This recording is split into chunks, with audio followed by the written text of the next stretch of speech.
Hello, everyone. Hello, Will Snow. Hello, my darling Debo. How are you today? I'm wonderful, thank you. How are you? I just smacked my face into the microphone. We're all professionals here. We are. Yes, I am a professional. It's astonishing. Yes, we never make an error. Ever. Ever. Jinx. Welcome, everyone, to Ask Dad, a dad show not just for dads, but everyone that wants fatherly advice from a real dad. Whether you're here for the bad dad joke or to gain some insight, I almost said it wrong. I could feel it. You did it. I almost said it wrong.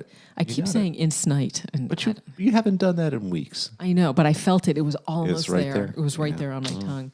Will Snow is the man, the myth, and the legend in his own mind, of course, but he knows all things. So welcome to today's episode of Ask Dad. Ooh, Will Snow, you're the best. We love you. Yeah. Hello, Will Snow. Hello. How are you, my love? I am wonderful. It's been a great week. It has. A lot of progress this week. I don't know where we're going, but we're progressing very quickly, very sharply. Yes. I don't know where this road leads, but we're progressing down it very rapidly, which is, of course, all that. I was thinking this road could lead to Portugal. Yeah, it could be. Greece. Could be the road to nowhere. Or it could be the road less traveled. Could be the road less traveled, yes. I am beyond sore. My legs are so sore. I had a riding lesson the other day. I hadn't had the opportunity to ride horses in about a month. So my inner thighs were killing me. And then we went to Pilates Saturday morning, and now my outer thighs are killing me. Thanks, Kevin. Yeah, Kevin. And thanks, Kevin. Thanks, Kevin. And now I can barely sit. I'm like walking on the beach earlier this morning. I was like, oh my God, my legs. God, what a terrible life. Oh, riding horses, Pilates, on the beach, all that. I mean, just awful. I'm cursed. Just a terrible life. It is, in the best way. Yeah. And the reason is because we made an effort to make it that way. That is true. We have done that. But before we get into it, I want to send a shout out. Oh. Shout out, yes, to all my fingers. I can count on all of them. Oh, all 10. Yeah. Oh, Jesus. Took a while. There you go. I haven't heard the sad trombone in a while. That deserved a sad trombone, though, I have to say. I earned that one. What do you call a medieval spy? A medieval spy. Mm-hmm. You're getting your Sean Connery face. Okay. You just had your Sean Connery face. What do you call a medieval spy? I don't know. What do you call a medieval spy? Surveillance. There we go. So is this because of the Mists of Camelot? The Mists of Avalon. Mists of Avalon, yeah. Maybe. I got that all messed up already. Yeah, he effed that one up. Good job, Will Snow. Yes, I do things. I'm going to start. Yes, I feel myself sliding into the Sean. So he was talking about into the Sean. So he was talking about the Mists of Avalon, one of my favorite books, my sister and I, and something that we started this year and we may have mentioned this, I don't know, but instead of doom scrolling at night before going to bed on Insta, he will read to me. And the timbre of his voice, it's wonderful, and it's nice. It's something that he and I get to share. So it's relaxing. It's relaxing for me as well because just it's kind of reading a book and just the way other people would construct sentences. Yes. Keeps you on your toes, but it's fun. It's nice, and it's a great story, and it's a very interesting take on the whole King Arthur thing. Yeah.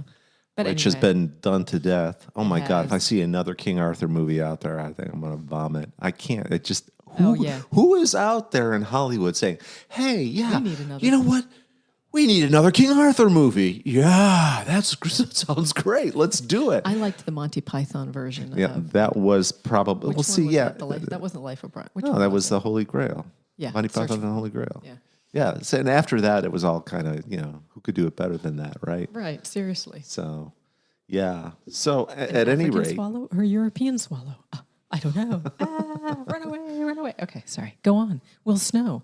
See, that's one of the things I loved about you. I have to say, from the get go, you like Monty Python. Well, yeah, Monty Python. Oh, and the Marvel Cinematic Universe, of course. Yes, which is of course. the most. Of course. Yes. Of course. Oh, see, and there you go. It's just she snuck that one in there. My Thor. Of course. Of course. Of course. Yeah. So, I've been watching some different stuff now, because I've been turned on to a lot of different things by listeners, by people who love me. Oh. Yeah. There's the Americas. That's the show that's narrated, goes to different parts of the country, and it's a pretty interesting show for sure. It's kind of cool. Cool. And then White Lotus is, I just picked that. I picked up White Lotus just recently. And it is it's an interesting show. It's definitely an interesting show. There's a lot of stuff that it talks about that doesn't really talk about it, but it's under the surface. Yeah, it's just so, I think, pertinent. Yeah. To today. Yeah. Well, I mean, and pertinent to today. What is today? It's pertinent. What's pertinent for today? Well, what did you want to talk about today, Will Snow? Well, I want to talk a little bit about justice. Kristen's horse? Kristen's horse's name is Justice, but she is an attorney. Go on. Which is perfect for her. No, they say justice is a dish best served cold. Okay. And I agree with that. Because otherwise it's just water. Think about it a little bit. We'll get back to that at the end of the show if you can't figure that one out. Justice is a dish best served cold. Otherwise, it's just water. Just is. Oh, just... for God. Fuck.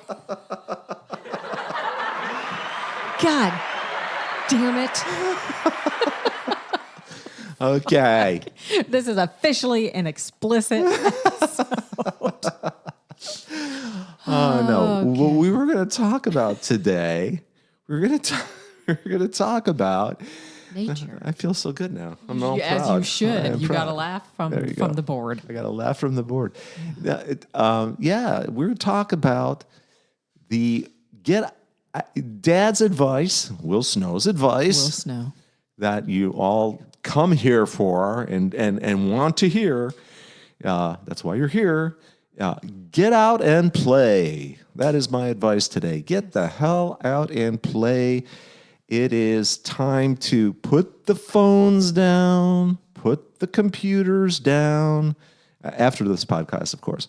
And go out and play. One of the things we've been doing a lot recently is probably why we've been MIA a little bit. Yeah, but we've been feeling a lot happier. Yes, a hell of a lot happier. So much. We get so wrapped up in the craziness of this, what's going on, who's doing what to whom.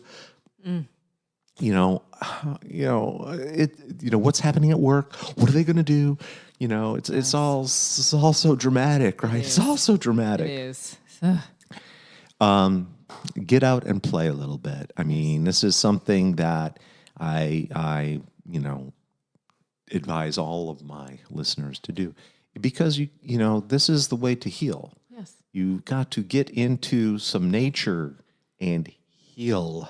So even though we're saying get offline, it happened to be online that I saw this really great reel. Mm-hmm. And so I'm going to give a shout out to whomever made the reel. I've seen quite a few of them that have the same message, but it's talking about nature being a prescription for wellness. So they say things like in Greece, they tell them to swim in the sea if somebody is sick. In Japan, they tell them to take a walk in the forest. In Spain, they tell you to try to get some sunlight. In British Columbia, they prescribe nature park passes to people suffering from mental illness. And normalizing prescribing nature as medicine, it does so much for you. And we can attest to that, because one of the things that we started doing over a month ago was every Sunday, at least one morning a week, we will go to the beach. We're lucky that we have a beach within 25 minutes. Yeah. And we are very fortunate for very that. fortunate. And we put our toes in the sand and our feet in the ocean water, and we do some earthing and even if we don't have the opportunity to go to the beach, we'll go outside and just put our feet in the grass. Just discharging the static electricity of the world that we live in. Just feeling air on your skin, sun on your skin. Do you feel just being out in nature is very harmonizing. It is. And this is something we all, I think, know intuitively. Yes.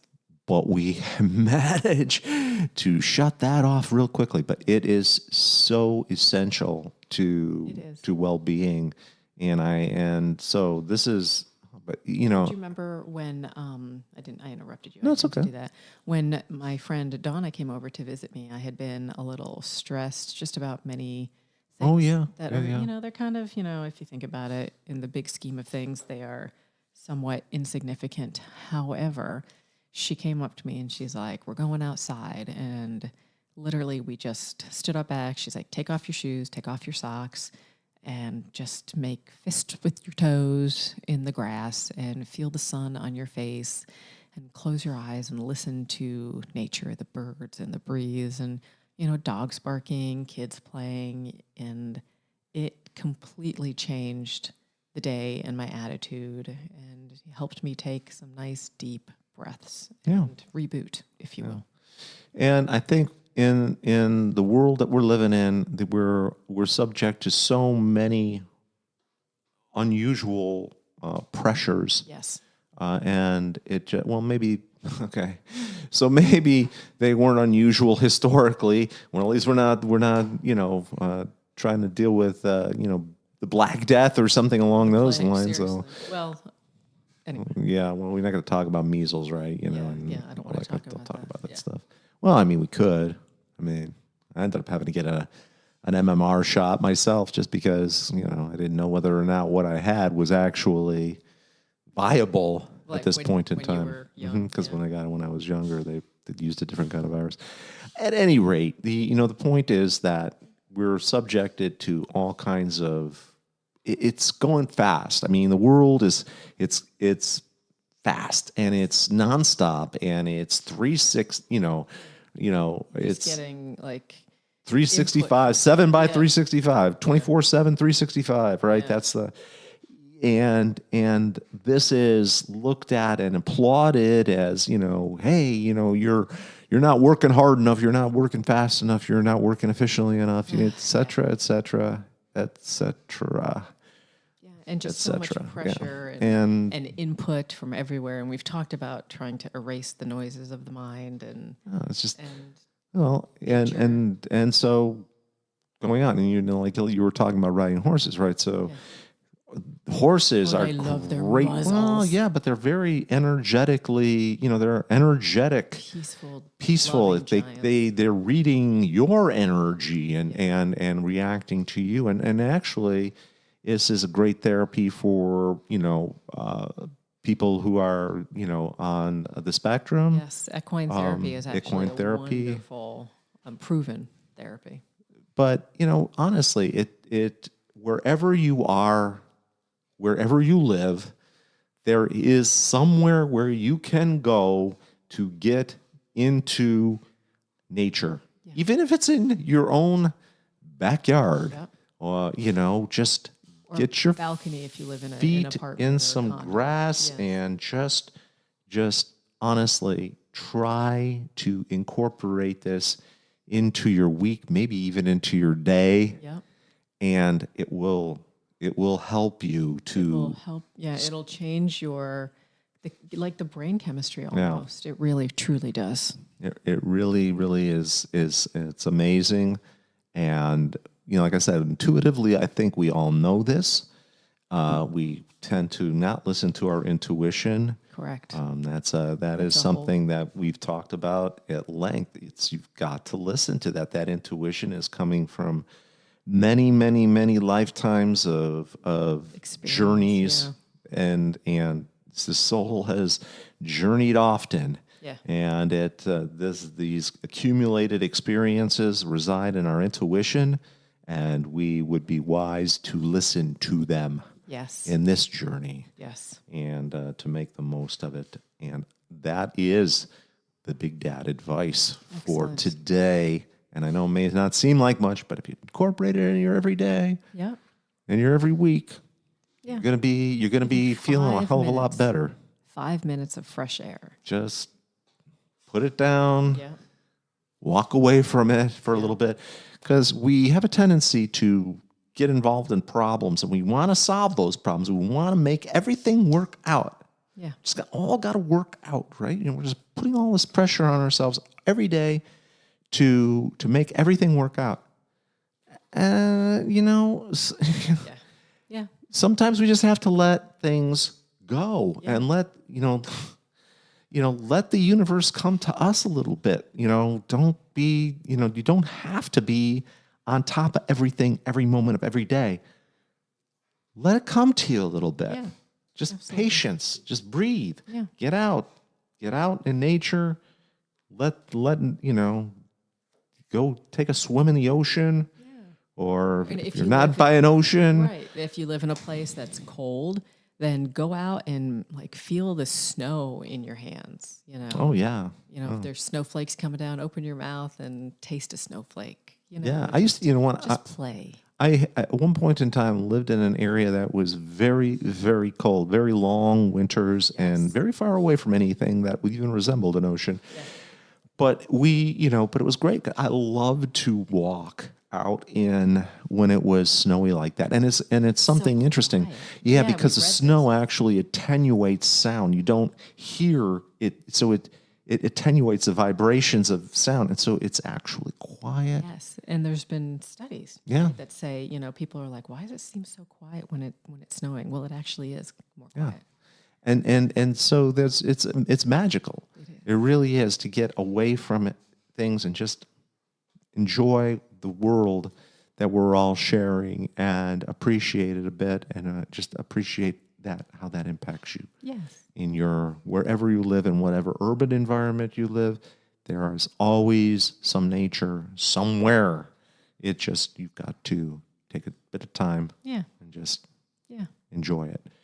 Because we're here to enjoy this and this shared environment, this shared playground. We're here to enjoy it. So I love that. Shared playground. Well, it is. It is. Mm-hmm. I love that. Again, it's a beautiful point of view. Thank you. I appreciate that. I appreciate you. Thank you. I appreciate you. I love you. I love you too. So what do we have here? So we have Will from San Diego who is writing us. He has some financial woes. Well, you're living in San Diego. But no, San Diego is such a wonderful area.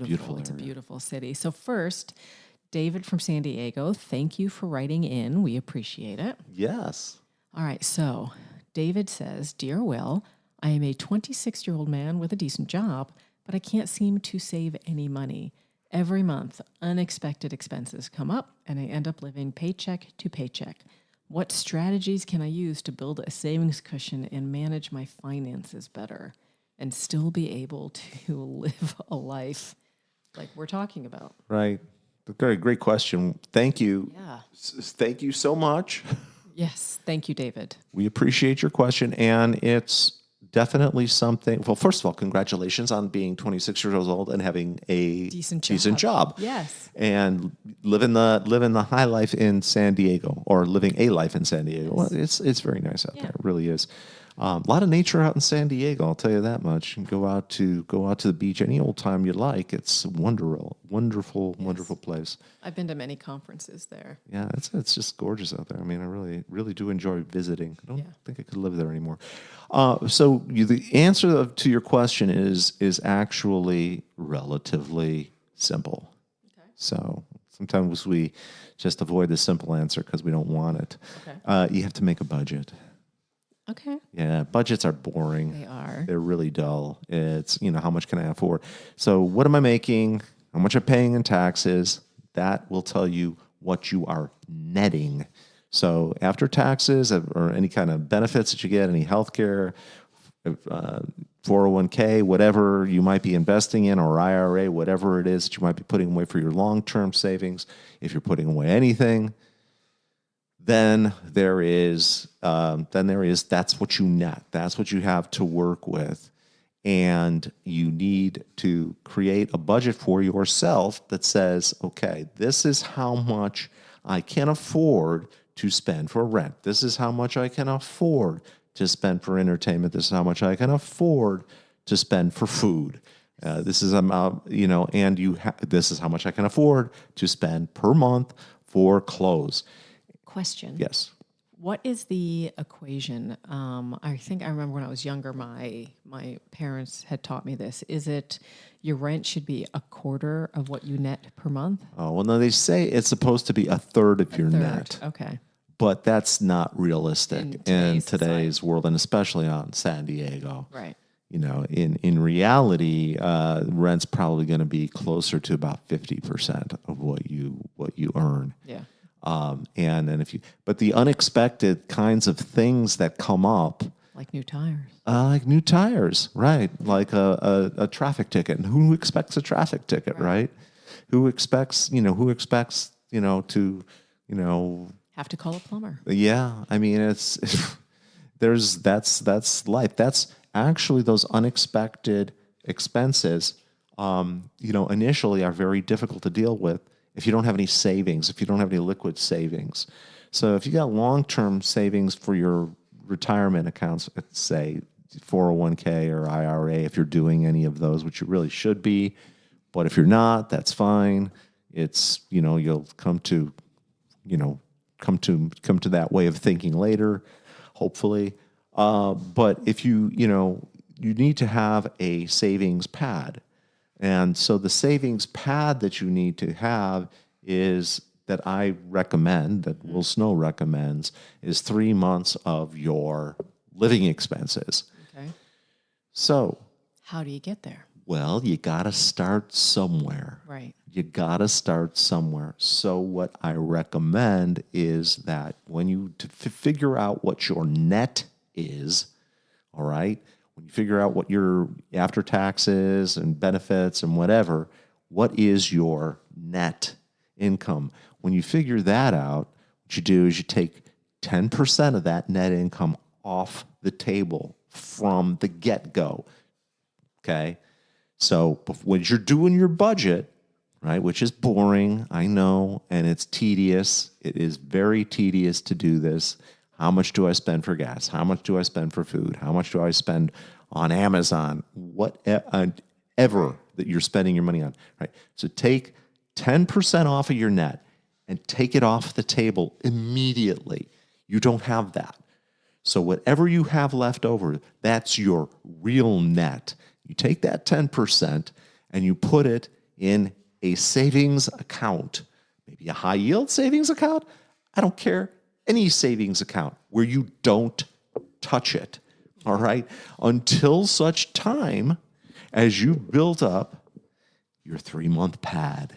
Okay. Now, that could take a while. Right. That could take a long while. That could take years. Right. But you've got to get into the habit of doing it right from the get-go so that it becomes part of your habits. Yes, your routine. And once you do that, then if something unexpected does come up, then you have credit. Yes. Now, what do you do with credit? Credit, you don't want to hang for years and years earning outrageous interest. Right. Credit is basically you're going to pay that credit off in 3 months. Yeah. Don't put anything on your credit card that you can't handle in 3 months. Right. Okay? And so that could actually even be part of your budget is how much do I spend on my credit cards? Right? After I have my net, right?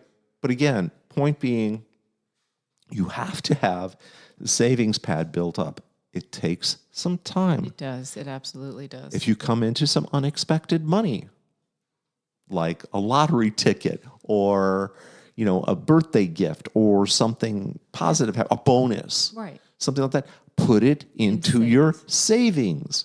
Don't spend it immediately. It requires a bit of discipline. It does.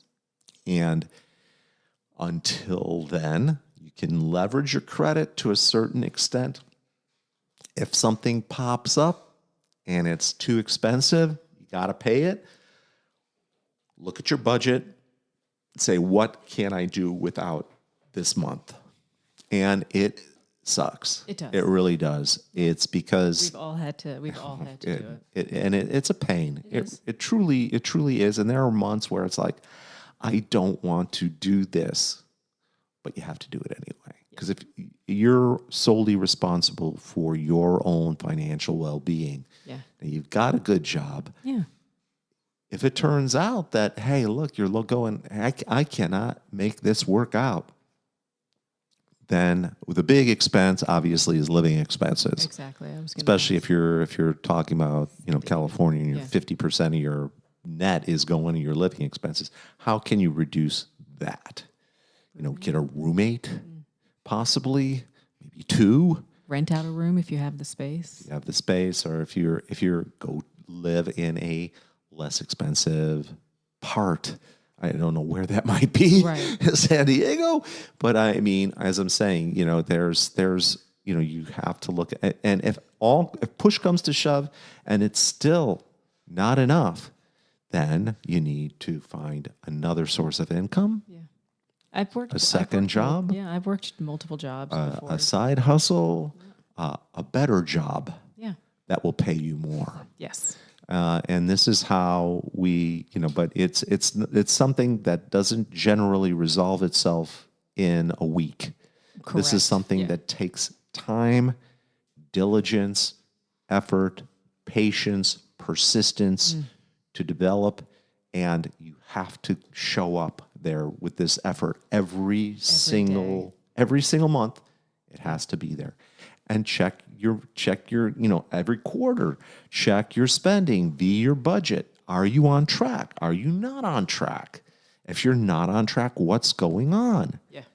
Now, I'm not saying beat yourself up if it's not on track or things are not going well. But what I am saying is just get back to it. Get back to it. Stay on it. Stay on it. And you're gonna, and you'll find in literally 12 months or less, you'll start finding yourself building some momentum. Yes. And to add, one thing you said was, if push comes to shove and you do have a decent job, but you need a better job, sometimes you don't know where that can start. And we've talked about this on the show before, but Will Snow has some contacts with people that do career coaching and has been very helpful. So if that's something you're interested in, you can reach out to Will at I Will Ask Dad. And I'm happy to help. And he'll forward you on to some colleagues. Because it's hard to, it's unfortunate that's, that is, careers are very challenging. And especially in situations where, you've got people that are, that you would think they got it made. I got a degree. I got an MBA from Harvard. Well, not so fast. Right. It's not so fast. And there was actually an article in the Wall Street Journal about that their freshly minted grads last year, it's a 22% unemployment rate. Ugh.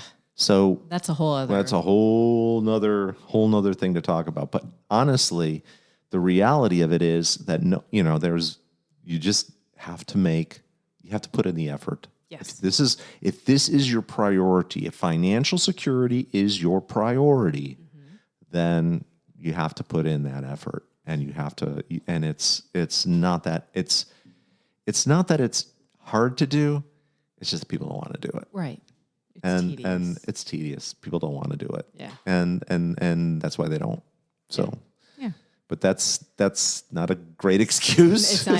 I know, but I've been there. I think we've all been there. Yeah, we've all been there. So it's, so you're in good company, but if you want to get in better company, I guess, just let us know what happens. We'd love to, try it for a year. And if it doesn't work, you can feel free to call me up and tell me that, in fact, I don't know all things, and I'll tell you that you're wrong. But that's okay. He does know all things. At any rate, again, listeners, thank you very much for your questions. Yes. We appreciate it. Thank you for your attention and time. And as yes, we always love hearing from you. Remember, you can reach out to us anytime at iwillaskdad.com. You can send us all of your questions, bad dad jokes, if you will. And I will. Thank you. It's like, come on, man. You're honking the horn at me at the light there. Yeah, seriously. All right, come on. Yeah, and speaking of spending habits, just so you know, I went on Amazon the other day to buy a lighter. Okay. Yeah, but all they had was 3,940 matches. I don't get it. That's stupid. It's just dumb. When you put it on the search engine and they give you 3,940 matches. Oh. Okay. I just not getting it today. Oh, for the Lord. Yes, honest to God. Over. Well, I wonder, I'm guessing you have been storing all of your dad jokes. I have been. Have you been storing them in the database? The database? Yeah. All right. I think that on that fine note. On that fine note, thank you, everyone, for tuning in to Ask Dad, the show of fatherly advice for all with a smattering or more of bad dad jokes. The love is real and the man is real. So we will see you next time. And until then, continue to send us your dad jokes and questions so we can talk about it all. We'll talk about the good. We'll talk about the bad. We will talk about the dad.